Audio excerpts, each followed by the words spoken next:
Fala galerinha, tudo bom? É o seguinte, hein? A questão que nós vamos resolver agora fala sobre cordas vibrantes, ondulatória, assunto extremamente presente nos exames nacionais, onde física aparece como matéria obrigatória, tá? O tema cordas vibrantes é um tema que exige, além do conhecimento, tá, específico do assunto ondulatória, exige a memorização de algumas fórmulas. Infelizmente tem isso daí, tá? Então se prepare para isso, tá? Caso você, ao final dessa aula, você tenha alguma dúvida, você pode ir lá no nosso canal e assistir uma aula específica que nós colocamos sobre cordas vibrantes. E lá, quem sabe após essa aula, você consiga desenrolar e entender melhor a questão que nós vamos fazer agora, tá bom? Então vamos à questão, bora lá. A questão fala o seguinte: a figura mostra esquematicamente uma montagem utilizada em aulas práticas de física para o estudo de ondas estacionárias em cordas. Um gerador de sinal elétrico faz com que um oscilador mecânico produza ondas em uma corda tracionada por uma massa suspensa.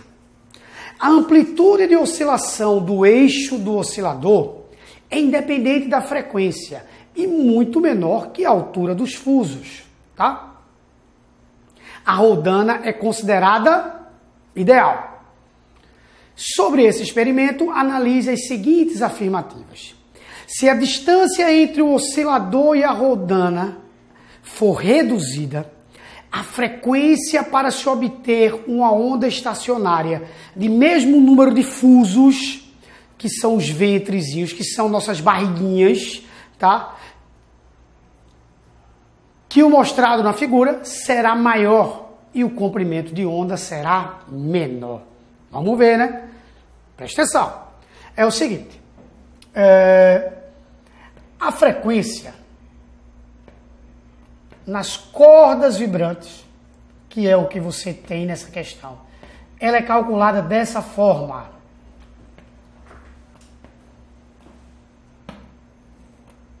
César, o que é cada um desses fatores? Bora lá. Vou colocar aqui um Fn. Esse N, querido, representa o harmônico. O N representa o harmônico. Por exemplo, o primeiro harmônico, N é 1. Segundo harmônico, N é 2. Terceiro harmônico, N é 3. Tá? E esse N tem a ver com a quantidade de fusos. Por exemplo, posso ajudá-lo fazendo o seguinte aqui. Vou colocar aqui uma linhazinha para você. Posso colocar aqui outra linhazinha para você. E posso desenhar, mesmo sem ser especialista em desenhos, o que seria o nosso primeiro harmônico. No nosso primeiro harmônico você tem essa configuração. No nosso primeiro harmônico você tem um fuso, tá? Nzinho seria 1. O nosso segundo harmônico, você tem algo assim. Obviamente bem desenhado, né? Você encontra isso daí. Então você tem 2 fusos. No nosso terceiro harmônico, você teria algo assim. 3 fusozinhos. E no nosso quarto harmônico é o que está na figura da sua questão. Então aqui eu tenho primeiro harmônico, 1 fuso. Aqui eu tenho segundo harmônico, 2 fusos. Aqui eu tenho terceiro harmônico, 3 fusos. Então na sua questão você está no quarto harmônico. Mas é importante você sacar que essas 2 paredezinhas vermelhas que eu coloquei são nelas onde está presa a nossa corda. Então, se eu alterar a distância entre essas 2 paredes, eu altero L, que é o comprimento dessa corda. Se eu alterar o comprimento da corda, eu altero essa frequência. Então, ó, só retornando, sem apagar, ele diz que ele vai, se a distância for reduzida, se eu reduzir a distância, eu reduzo L, tá certo? Reduzindo L, que é a redução dessa distância entre os pontos, eu vou aumentar quem? A frequência. Então a minha frequência vai aumentar, tá certo? A minha frequência vai aumentar. Mas a velocidade não altera, porque a velocidade, olha só, ela é calculada assim. Força aplicada na corda dividida pela densidade da corda. Eu não mexi na densidade da corda. A densidade dessa corda é a mesma. A força aplicada também é a mesma, porque eu não mexi no peso que está suspenso ali. Resultado, não mexe na velocidade e a frequência aumenta, o comprimento de onda então diminui. Porque avaliando essa equação aqui, V é igual a lambda vezes F, tá certo? Se eu parto para avaliar essa informação, se eu mantenho uma velocidade constante e a minha frequência aumenta, o meu comprimento de onda vai diminuir, tá certo? Então, ó, retornando para cá, apagando, eu tenho que, se a distância entre o oscilador e a rodana for reduzida, a frequência para se obter uma onda estacionária de mesmo número de fusos que o mostrado será maior, correto, e o comprimento de onda será menor, correto, porque a velocidade permaneceu constante e os outros fatores que eu informei. Então, beleza? Item 1 certo. Item 2. Se a massa suspensa for aumentada, o comprimento de onda do harmônico mostrado não é alterado. E a frequência de ressonância será maior. Pois é, porque se eu mexer na massa, eu vou mexer na velocidade.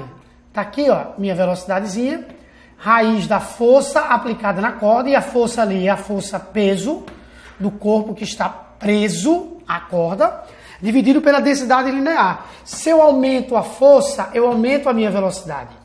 Mas o comprimento de onda não vai alterar. Eu vou aumentar a minha velocidade, consequentemente eu vou aumentar a minha frequência, permanecendo o mesmo comprimento de onda, porque o comprimento de onda alteraria se eu tivesse mexido na corda, no tamanho da corda. César, mas eu esqueci, porque a frequência aumenta, porque a equação eu propositalmente apaguei para escrever outra vez, para você ir guardando sempre essas informações. A frequência é calculada dessa forma. Então, se a minha velocidade aumenta, a minha frequência também vai aumentar. Grandezas diretamente proporcionais. A velocidade e frequência diretamente proporcionais. Então, aumentou uma, aumenta a outra. Tranquilo? Então, o item também está correto. Vamos retornar. Item 3. Se a frequência do quarto harmônico for 600 Hz, a do quinto harmônico será 750. Ele disse que a do quarto é 600 Hz. Vamos lá. Frequência do quarto harmônico vai ser 4 vezes V sobre 2L. Ele disse que essa frequência é de 600 Hz e quer saber qual é a frequência do quinto harmônico. Que vai ser 5 V sobre 2L. Qual é a minha ideia aqui? É isolar esse V sobre 2L aí, que está presente nos dois. Olha só, deixa eu traduzir para vocês em números isso aí. Bora lá. 600, tá certo? Igual, ele diz que é 600. 4, que multiplica V sobre 2L. Eu vou colocar isolado aqui assim, ó.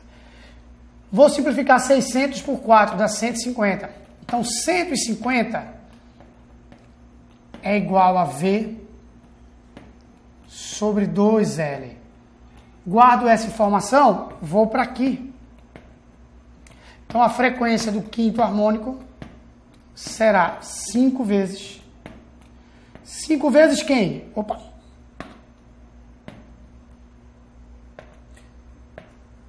5 vezes V sobre 2L, tá aqui, ó. Sendo que quem é V sobre 2L? 150. 5 vezes 150 vai dar 750 Hz. Então o item também está certo, que ele diz exatamente isso, que a frequência do quinto harmônico é 750 Hz. Beleza? Deixa eu apagar aqui. Então o item 3 certo. Então, até agora, 1, 2 e 3 certos. Já dava para marcar já esse gabarito. Mas a gente vai ver o que é que dá para tirar das próximas. 4. Todos os pontos da corda vibram com a mesma frequência e velocidade transversal. Negativa. Tá? Os pontos de máxima velocidade transversal são representados pelos nós. E os de mínima velocidade transversal são representados pelos ventres. tá? Que são cristas e vales. Então o item está errado. O item 5 também está errado na hora que ele diz que a velocidade do deslocamento transversal de um ponto da corda será máximo nas posições de cristas e vales. Negativo, será mínimo. Que é na hora que há a inversão de sentido. Lembra do MHS? O MHS, na hora que inverte o sentido, é exatamente onde zera a velocidade transversal. Então, nos pontos... Deixa eu pegar aqui, ó. Vermelhinho. Nos pontos aqui, ó. Nesses pontos de cristas e vales, aqui a velocidade transversal, ela não é máxima, ela é nula. Porque são os pontos de inversão de movimento. A velocidade transversal será máxima aqui. Nesses pontinhos aqui, assim. Opa. Cadê você? Tá aqui. Eita, ocorreu alguma coisa aqui. Aqui eu desfazer. Pronto, aí. Não. Bom. Será exatamente nesses pontos aí que representam os nós, tá certo? Não vamos nem esquentar a cabeça aqui, que aí você já entendeu, tá certo? Os ventres estão representados pelos pontinhos vermelhos e os nós estão representados pelos pontos de encontro, tá? Que são esses aqui, ó, tá certo? São esses pontinhos de encontro aqui assim, ó. Isso aqui estão representados os nossos nós. E os ventres estavam representados pelos pontinhos que eu tinha marcado anteriormente. Beleza? Retornou aqui para mim? Entendeu direitinho? Viu que é uma questão técnica, tá?